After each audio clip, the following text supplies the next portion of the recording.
For this exercise, you're going to be strengthening your core and your hip muscles. You're going to get into a position of all fours with your hands under your shoulders and your knees under your hips.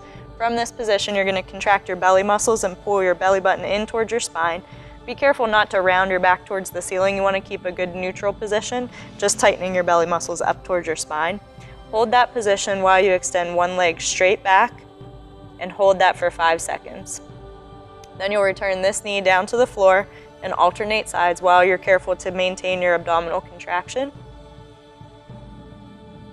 Also be careful not to allow your hips to become elevated on the leg that you're lifting. You want to make sure that your hips stay level and your belly button stays tight to your spine.